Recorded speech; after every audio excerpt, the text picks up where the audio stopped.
ये सिखाना ज़रूरी होता है कि सिस्टम में आप कैसे बने रहेंगे, किस तरह से आप जो है जीवित रहेंगे। जैसे कि देखते हैं एक डिस्ट्रीब्यूटर को बन तो जाता है, बहुत मेहनत होता है एक प्रोस्पेक्टिंग करना, है ना? उसके बाद से आप उनको जब एग्री कर लेते हैं, वो जब बिजनेस में आ जाते हैं और उन्होंने ऑफर देखा, ऑफर कर लिया, 5,000 पीवी कर लिया, जैकेट मिल जाएगा, ऐसा हो जाएगा, वैसा हो जाएगा।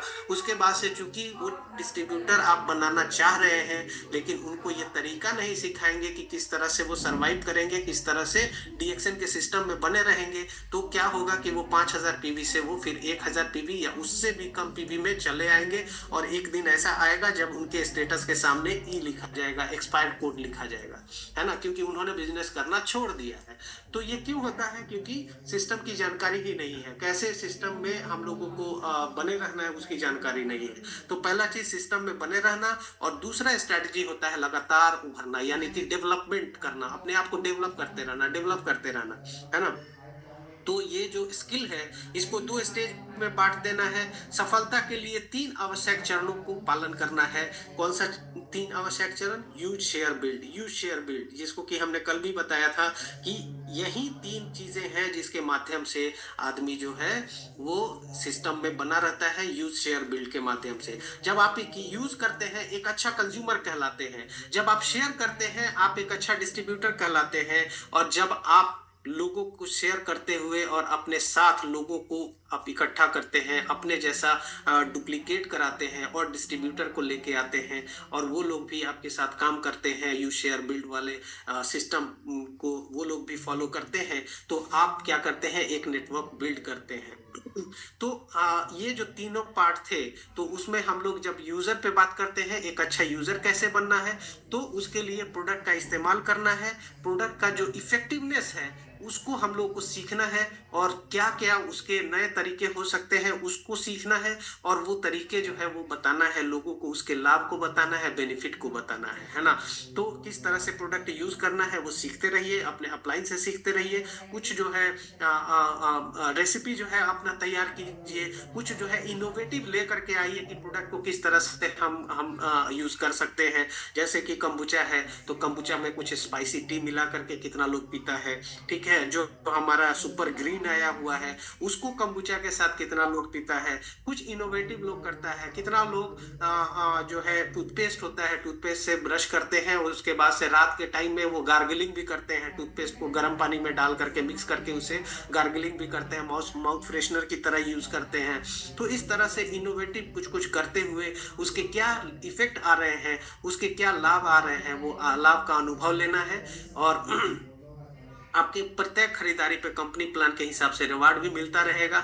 उसके बाद से जब आप इस चीज को शेयर करते हैं, और शेयर करने के माध्यम से आप जो है कुछ ग्राहक तैयार करते हैं, तो वो आप एक अच्छा डिस्ट्रीब्यूटर कहलाते हैं, जो कि दूसरा पार्ट है, शेयर पार्ट। उसमें एक अच्छा डिस्ट्रीब्यूटर बनने का एक ही तरीका है कि शेयर करते रहिए, डिस्ट्रीब्यूटर बनिए, एक अच्छा डिस्ट्रीब्यूटर बनिए। एक अच्छा डिस्ट्रीब्यूटर जब आप बनेंगे तो फिर जा करके आप डीएक्सएल में हमेशा टिके रहेंगे। आपका जो पर्सनल पीवी है वो पर्सनल पीवी हमेशा होता रहेगा, आपको दिक्कत नहीं आएगी पर्सनल पीवी करने में।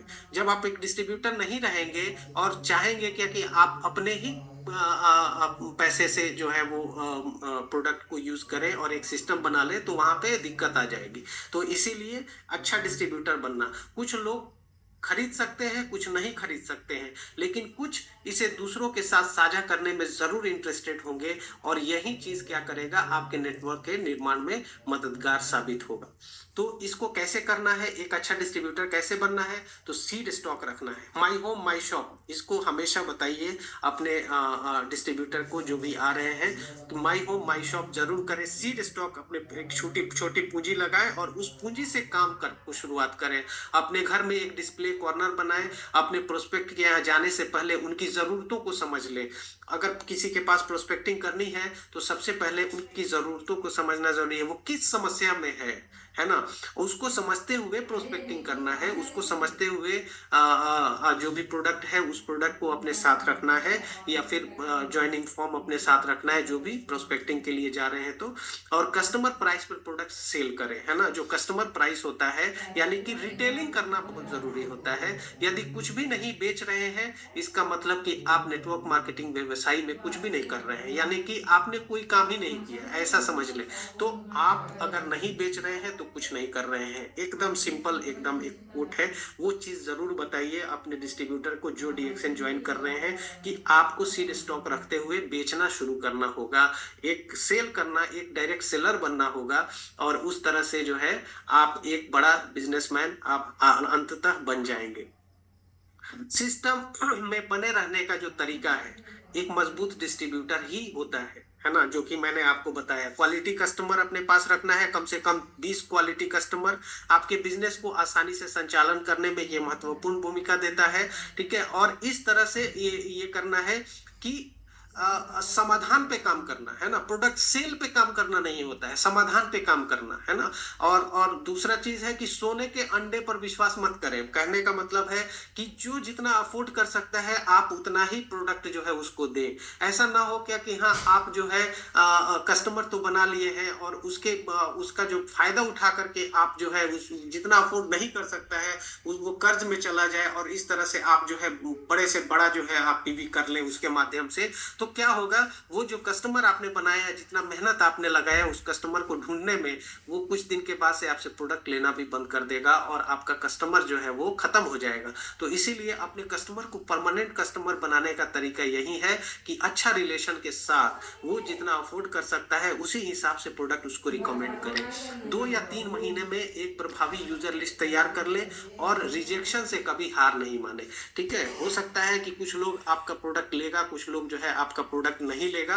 ठीक है, और जब नहीं लेगा तो एक ना एक दिन वो जरूर प्रोडक्ट लेगा। तो ये चीज करके और आप जो है सरवाइव कर सकते हैं, क्योंकि कैश फ्लो ही है जो कि किसी भी बिजनेस में लोग नहीं समझ पाते हैं। कैश फ्लो होना कितना जरूरी है, सीड स्टॉक रखना कितना जरूरी है, और इसी वाला वजह से वो फेल हो जाते हैं। तो याद रखें, आप एक अच्छा डिस्ट्रीब्यूटर तभी कहलाएंगे जब आपके पास इस तरह के कस्टमर होंगे। जो ये कस्टमर है ये हमारे बिजनेस के लिए फरिश्ते की तरह है, इसीलिए इस बात को समझना बेहद जरूरी है। और अगर आप देखें, एक डिस्ट्रीब्यूटर को देखें अगर मार्केट में, तो आप क्या पाते हैं कि एक छोटा सा जो चाय का व्यापारी है, जो सिर्फ चाय बेच रहा है, वो 5 लाख का जो है टर्नओवर कर लेता है महीने का। एक सप्लीमेंट का डिस्ट्रीब्यूटर है, वो 10 लाख का टर्नओवर कर लेता है। और इसी तरह से एक खाली कॉफी बेच करके 10 लाख का वो ये टर्नओवर कर लेता है। और अगर आप देखेंगे तो उसका रेंज क्या है, वो एकमात्र रेंज पे काम कर रहा है। जिस जगह पे उसकी दुकान है वो एक लोकल ब्रांड पे काम कर रहा है। ठीक है, और जिस जगह दुकान है